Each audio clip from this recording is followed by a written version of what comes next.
HDPS high density planting system ఈ విధానంలో సాంప్రదాయ సాగు కంటే రైతులు 40% అదనంగా దిగుబడులు అనేవి సాధించవచ్చు అన్నమాట. ఎట్లా సాధ్యమంటే మనకి మామూలు సాంప్రదాయ సాగులో తక్కువ మొక్కలు ఉంటాయి. ఈ సాగులో మనకి ఇది అధిక సాంద్ర సాగు పద్ధతి అన్నమాట. ఈ సాగులో మనకి ఎక్కువ మొక్కలు ఉంటాయి. సో ఎక్కువ మొక్కలు ఉండడం వలన ఈ సాయిల్ మొత్తం అనేది ఈ యూజేజ్ ఆఫ్ సాయిల్ అనేది పెరిగిపోతుంది. సో ఈ విధంగా పెరిగిపోవడం వలన మనకి ఉన్నటువంటి పోషకాలు అనేది వాడకం అనేది పెరుగుతుంది.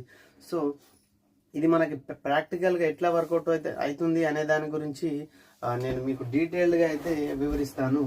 ఒకసారి చూడండి, మనకి ఇవి 2 వరుసలు అన్నమాట. ఈ వరుసకి మధ్యన ఒక ఫర్ ఎగ్జాంపుల్ ఒక 3 ఫీట్లు ఉందనుకోండి, మొక్కకి మధ్యన ఒక 20 నుంచి 30 సెంటీమీటర్ల దూరం ఉంది. సో ఈ విధానంగా మొక్కలు అనేవి పెట్టినప్పుడు ఏమవుతుందంటే మనకి ఎక్కువ మొక్కలు ఉన్నాయన్నమాట. ఎక్కువ మొక్కలు అనేవి ఆ భూమి పొరల్లో ఉన్నటువంటి పోషకాలని అదనంగా తీసుకొని మనకు ఎక్కువ దిగుబడి అనేది వస్తుంది.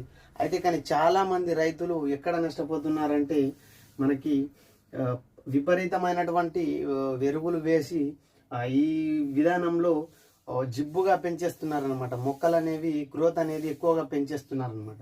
ఆ పెంచడం వల్ల ఏమవుతుందంటే మొక్కలు ఈ విధంగా ఒకదానికొకటి ఈ విధంగా కలిసిపోతాయి అన్నమాట. ఈ విధంగా ఇక్కడ మనకు గ్యాప్ అనేది ఉండదు అనమాట. ఈ కలిసిపోవడం వల్ల ఏమవుతుందంటే గాలి మరియు సూర్యరశ్మి అనేది ఈ మొక్కలకు అనేది లభించదు. సో లభించకపోవడం వల్ల ఏమవుతుందంటే ఆ చేను అనేది అడవిలాగా మారిపోతుంది అన్నమాట. సో ఈ ఏరియాలో మనకి ఈ లెఫ్ట్ సైడ్ మరియు రైట్ సైడ్ ఏరియాలో మొక్కకి అనేది పూత మరియు కాయలు అనేవి పట్టదు. ఎందుకు పట్టదంటే సూర్యరశ్మి అనేది కంపల్సరీ అనమాట. పూత మరియు కాయలు రావడానికి సూర్యరశ్మి గాలి అనేది లేకపోతే పూత అనేది పూయదు, కాత కూడా పట్టదనమాట. సో అందుకే ఈ విధానంలో ఎక్కువ మొక్కలు ఉండడం వలన ప్రతి మొక్కకి గాలి మరియు సూర్యరశ్మి అందించినట్లయితేనే గాలి మరియు సూర్యరశ్మి ఈ 2 ఇవి మెయిన్ పాయింట్ అన్నమాట. ఈ హెచ్డిపిఎస్ విధానం అనేది సక్సెస్ కావడానికి మనకి గాలి మరియు సూర్యరశ్మి అనేది చాలా మెయిన్ పాయింట్ అన్నమాట. ఎందుకంటే ఈ హెచ్డిపిఎస్ విధానంలో మొక్కలు అధికంగా ఉండడం వల్ల ఏమవుతుందంటే మొక్కలు ఒకదానికొకటి కలిసిపోయేటువంటి ప్రమాదం ఉంటుందన్నమాట. వరుసకు మధ్యన ఉన్నటువంటి మొక్కలు కలిసిపోయేటువంటి ప్రమాదం ఉంటుంది. ఈ విధంగా కలిసిపోవడం వల్ల ఏమవుతుందంటే గాలి మరియు సూర్యరశ్మి అనేది అందదు. మొక్కలకు గాలి మరియు సూర్యరశ్మి అందకపోవడం వల్ల మొక్కలకి పూత మరియు కాయలు అనేది పట్టవన్నమాట. సో ఈ 70% of the people 70% of farmers ఏం చేస్తున్నారంటే హెచ్డిపిఎస్ విధానం అనేది చేస్తున్నారు. కాకపోతే 70% ఫార్మర్స్ అనేవి ఫెయిల్ అయిపోతున్నారు అనమాట. ఎందుకు ఫెయిల్ అవుతున్నారంటే వాళ్ళు ఏం చేస్తున్నారంటే ఇష్టానుసారంగా ఎరువులని వేసేసి అధిక మొత్తంలో నత్రజని లాంటి ఎరువుల్ని యూరియా లాంటివి వేసేసి అనవసరమైనటువంటి పెరుగుదల విధంగా అంటే అనవసరంగా మొక్కలను పెంచేస్తున్నారన్నమాట. మొక్కలను పెంచడం వల్ల ఏమవుతుందంటే ఈ చాలుకి మధ్యన ఈ గ్యాప్ ఏదైతే ఉందో ఈ గ్యాప్ అనేది ఫిలప్ అయిపోతుంది. ఈ గ్యాప్ ఫిలప్ అయిపోవడం వల్ల ఏమవుతుందంటే ఈ వరుసలో ఉన్నటువంటి మొక్కలు ప్లస్ ఈ వరుసలో ఉన్నటువంటి మొక్కలు ఒకదానికొకటి కొమ్మలు అనేవి ఇట్లాగా మిక్సింగ్ అయిపోతాయి అన్నమాట. ఈ విధంగా మిక్సింగ్ అయిపోవడం వల్ల వాటికి గాలి మరియు సూర్యరశ్మి అనేది అందదు. సో ఈ విధంగా అందకపోతే ఏమవుతుందంటే మొత్తం దిగుబడి అనేది పత్తి కాత అనేది అసలు కాయకపోవడం అనేది మొత్తం కాయ అనేది అసలు ఏం పట్టదన్నమాట. సో ఈ విధంగా నష్టపోతున్నారు అనమాట. సో అదే మీరు సక్సెస్ఫుల్ ఫార్మర్స్ ఏం చేస్తున్నారంటే ఈ 25 నుంచి కేవలం 35 మాత్రమే ఈ హెచ్డిపిఎస్ విధానంలో హై డెన్సిటీ ప్లాంటింగ్ సిస్టమ్ అధిక సాంద్ర సాగు పద్ధతి విధానంలో కేవలం 25% ఫార్మర్స్ మాత్రమే ఈ విధానంలో సక్సెస్ అవుతున్నారు అనమాట. ఇది పర్టికులర్గా మన ఇండియాలో వాళ్ళు ఏం చేస్తున్నారంటే ఈ విధంగా ఇవి 2 చాళ్ళు అనుకోండి, ఈ చాలుకు మధ్యన ఉన్నటువంటి ఈ గ్యాప్ అనేది వాళ్ళు మెయింటైన్ చేస్తున్నారు అనమాట. అంటే ఏ విధంగా మెయింటైన్ చేస్తున్నారు చాలా మందికి డౌట్ రావచ్చు. ఆ పెరుగుదల అనేది మేము ఎట్లా ఆపగలము అనేసి, సో మనకి మార్కెట్లో పీజీఆర్ ప్లాంట్ గ్రోత్ రెగ్యులేటర్స్ అనేవి ఉన్నాయన్నమాట.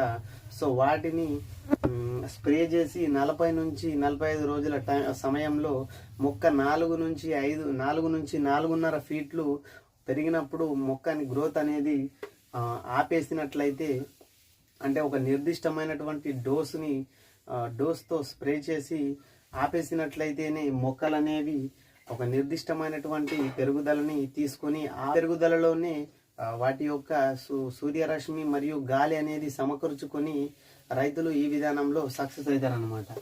సో ఖచ్చితంగా 40 నుండి 45 రోజుల వ్యవధిలో పీజీఆర్ ప్లాంట్ గ్రోత్ రెగ్యులేటర్స్ అనేవి వాడి మనకి మొక్క పెరుగుదల అనేది నియంత్రించుకోవాలన్నమాట.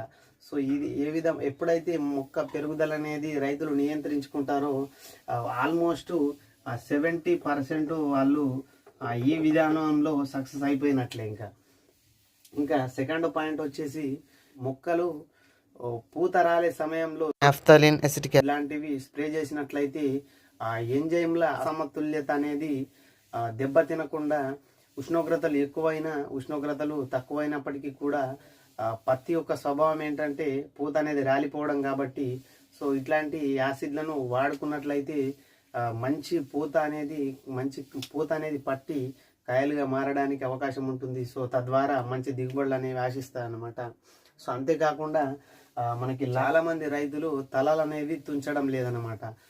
పత్తి యొక్క తలలు తుంచడం వలన, సో మనం ఆల్రెడీ తంబనేల్లో చెప్పినట్లుగా ఇది మనం ఎక్కువ మొక్కలు ఉన్నాయి కాబట్టి ఎక్కువ ఖర్చు ఉంటుంది అనేటువంటి అవసరం లేదనమాట. ఎందుకంటే ఎక్కువ ఖర్చు పెట్టాల్సినటువంటి అవసరం లేదు. మనం మామూలు సాంప్రదాయ సాగులో ఏ విధమైనటువంటి ఎరువులు వేసామో అదే విధంగా ఎరువులు అనేవి వేసుకోవచ్చు. అంతేకాకుండా మామూలు సాంప్రదాయ సాగులో ఏ విధంగా మనం స్ప్రే చేసినామో సేమ్ అట్లాగే మందుల ఖర్చులు కూడా సేమ్ అట్లాగే ఉంటాయి.